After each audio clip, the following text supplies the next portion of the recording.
आदाब हिंदुस्तानी के साथ आप देख रहे हैं न्यूज शेर हिंदुस्तान।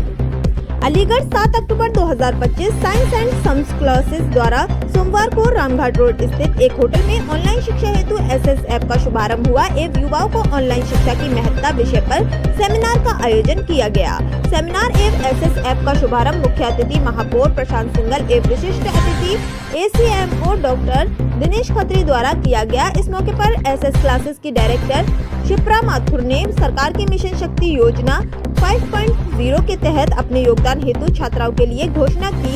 एसएस क्लासेस द्वारा 50 छात्राओं को ऑनलाइन निःशुल्क शिक्षा दी जाएगी।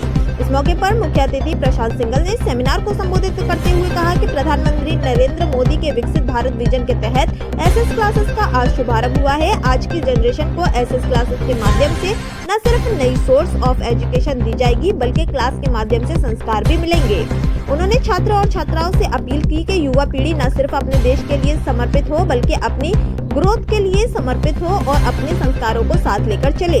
महापौर प्रशांत सिंघल ने कहा कि वर्तमान समय में समय के साथ बदलना जरूरी है। उन्होंने कहा कि वे खुद समय को देखते हुए ऑनलाइन मैनेजमेंट प्रोग्राम ज्वाइन किए हुए हैं, वे भी ऑनलाइन क्लासेस कर रहे हैं।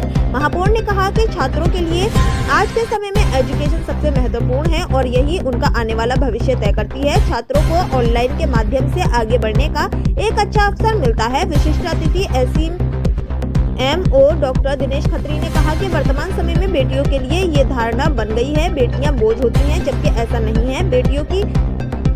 बेटों से ज्यादा माता पिता का ख्याल रखती हैं। भ्रूण हत्या की उन्होंने कड़े शब्दों में आलोचना की।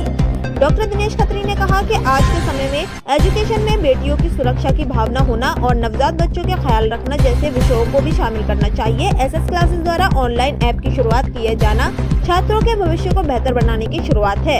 एसएस क्लासेस की डायरेक्टर शिप्रा माथुर ने कहा कि ऑनलाइन लर्निंग ऐप एक ऐसा प्लेटफॉर्म है जहां पढ़ाई अब सीमित नहीं बल्कि सरल और सुलभ हो गई है। यहां न सिर्फ विद्यार्थियों को पढ़ाया जाएगा बल्कि उनके सीखने पर भी खास ख्याल रखा जाएगा। शिक्षा आज के समय में हर उस बच्चे के लिए महत्वपूर्ण है जो अपने बच्चों को अपने सपनों को हकीकत में बदलना चाहते हैं और अपने माता पिता के लिए सर्वश्रेष्ठ से भी बेहतर बनना चाहते हैं। शिप्रा माथुर ने कहा कि उनका विजन साफ है, हर बच्चे तक ज्ञान पहुँचे, हर बेटी पर पढ़ने का अवसर पहुँचे, हर परिवार तक शिक्षा की रोशनी पहुँचे। इस दौरान साइबर क्राइम टीम की sub inspector Kusumlata, inspector Amit Chauhan के द्वारा छात्र छात्राओं को साइबर क्राइम से बचाव के टिप्स भी दिए गए। सेमिनार के दौरान टॉपर छात्र छात्राओं को आदित्य सैनी, अवनी राजपूत, कुणाल चौहान, तन्मय भारद्वाज, तन्मय परासर, सोम्यांश वाशने आदि को सम्मानित भी किया गया। सेमिनार का संचालन अर्चना सिंह फौजदार ने किया। उत्तर प्रदेश अलीगढ़ से हमारे सहयोगी शहबाज आलम के साथ आबिद वारसी की रिपोर्ट। क्योंकि इसी के नाम का झांसा लेकर के वो आपको डिजिटली अरेस्ट कर सकते हैं। तो मैं उम्मीद करूंगा कि जितने लोग यहाँ इस हॉल में उपस्थित हैं, फ्यूचर में अगर उनके पास कोई कॉल आती है डिजिटल अरेस्ट के लिए तो वो उनके झांसे में बिल्कुल नहीं आएंगे। अब तो बिल्कुल झांसे में नहीं आएंगे ना। डिजिटल अरेस्ट के बारे में आप समझ गए। डिजिटल अरेस्ट कोई पुलिस की प्रक्रिया नहीं है। पुलिस कभी किसी को डिजिटली अरेस्ट नहीं करती। अब बच्चों के काम की बात कर लेता हूं। कितने बच्चे व्हाट्सएप यूज करते हैं? सभी यूज करते हैं। अच्छा, व्हाट्सएप में 2 स्टेप्स वेरिफिकेशन के बारे में कितने बच्चे जानते हैं? 2 स्टेप्स वेरिफिकेशन मात्र 2 लोग जानते हैं। देखिए, मैं आपको 2-3 छोटी-छोटी सेटिंग्स बता देना, उनको आप जरूर। मैंने आपको साइबर क्राइम के बारे में एक जानकारी दी।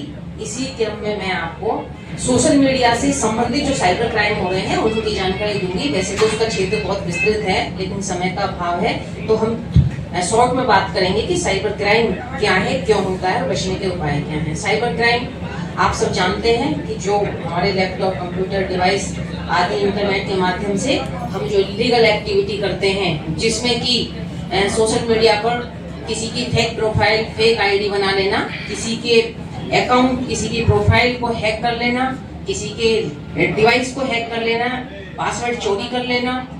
अब ये इसके कारण क्या है कि हम लोग सोशल मीडिया पर अपडेट हैं, वहाँ हमने अपने अकाउंट बना लिए, लेकिन कमी क्या है? कमी ये है कि हम उन अकाउंट्स को प्राइवेट नहीं करते।